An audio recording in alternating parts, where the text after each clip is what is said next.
Hi there. In this video, I want to simply demonstrate the connections between the 6 most successful or effective strategies of the science of learning with universal design for learning, or what I like to also call inclusive design for learning. So on the screen, you see the 6 main or most effective strategies of the science of learning brought to you from the wonderful folks called the Learning Scientists and their website. We have spaced practice, retrieval practice, elaboration or elaborative interrogation, interleaving, which is very closely connected to spaced practice, and also retrieval practice, concrete examples, and dual coding. And I also see very strong connections between these two, concrete examples and dual coding. So these are the most effective strategies based on the science of learning, and that's over a century of research. At the same time, we have the universal design for learning from our friends at CAST, who share their research-based principles or guidelines for the universal design for learning. And really, I think this is simply inclusive design for learning, but also science-based design for learning. And their work is based on extensive research that is linked to the science of learning, cognitive science, and other fields that are all research informed based on research in applied settings such as classrooms and other environments, as well as more controlled experimental research. So here on the screen, you see the 3 main categories related to UDL, and these are related to these 6 strategies. So let's start with engagement, and that's about providing multiple means of engagement and really thinking about our emotional response and really the purpose of learning or the why of learning.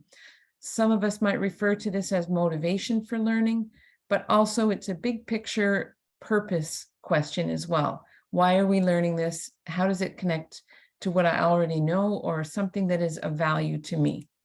So I see the main strategy here to be elaborative interrogation, where you can ask those big why questions and what is it connected to? How does it work? Where does it work in real life? And that's really about elaborating and wrestling with that concept. So that's how you might bridge in your learning activity if you're an instructor. As a learner, of course, you can stop and think, so what? What's in it for me in this cognitive effort I'm about to spend? All right. So the next category here is about multiple means of representation. And that's simply thinking about the multiple ways we can perceive information and also communicate information. And that's really different ways of conveying the what, or explaining what is that content, definitions, how it's used, etc. So of course, dual coding and concrete examples are immediately the strategies that come to mind. And dual coding, of course, is combining words and images typically to create word diagrams that convey the same meaning. We combine words and visuals. I find that this actually falls under the category of concrete examples, which can also be in the form of a story, an analogy, anything like that that gives an example of the concept in real life, something concrete that's tangible that we can all sort of sink our teeth into to understand. So that's multiple means of representation. Finally, we also want to give our students different opportunities for action and expression to convey that information and to try out the information.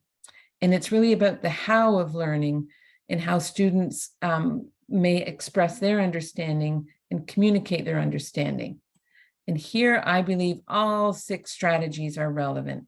We may want them to bring content to mind, and that's through retrieval practice. That's the broad category of bringing the content to mind.